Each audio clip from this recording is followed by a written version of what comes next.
years ago, let me paint a picture. Dignitaries and their wives dressed to the nines as they look unexpectedly upon the big boys. Her Royal Highness, the Princess Royal, the father of the nation and the Governor General.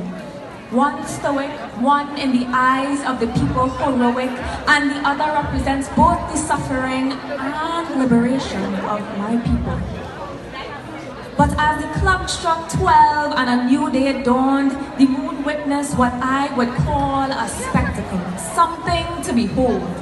The Union Jack down it went after it spent so much time flying high above the isle of the hummingbirds, above the nation of the starlit ibis and coquelicot, a nation where every creed and race fought for and found their equal place.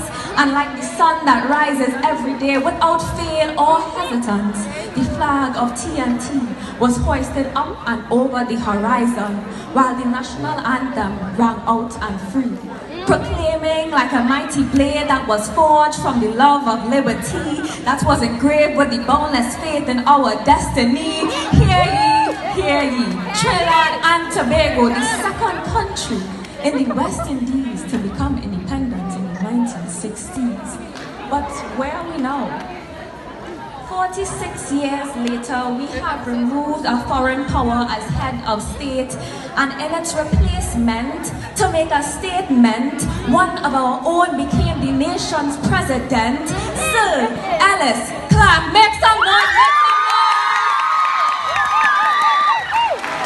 But 46 years later, so much was achieved. A female president and prime minister came to be. England can't make style. We have not only one, but two queens. Her Majesty Queen Janelle Commission and Her Royal Highness Queen Wendy. We have not only carved and cultivated queens, but we have molded and shaped some of the best athletes that this world has ever seen. But it doesn't end there. Ever heard of the anatomy of a tree? From the flavor in our bones, the generosity in our hearts, the soca in our souls, to the rhythm in our hips, and the lyrics flowing past our lips, all of this we have in common, yet we cannot be any more different. You must understand that Trinbagonians come in variety, entirely encompassing that in one people there are many.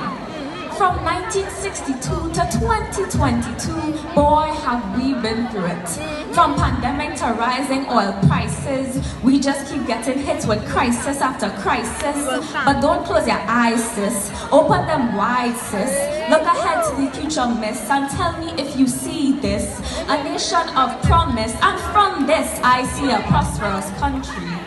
But the question to ask is not where are we now? Because we are in many places, so much so that it divides us as people, makes us feel discriminated. But let's face it, we must come together to strive. We must find that common love that binds, so it can be known around the world that we can boast of unity and take a pride in our liberty. One nation, one people under the sun, together as one.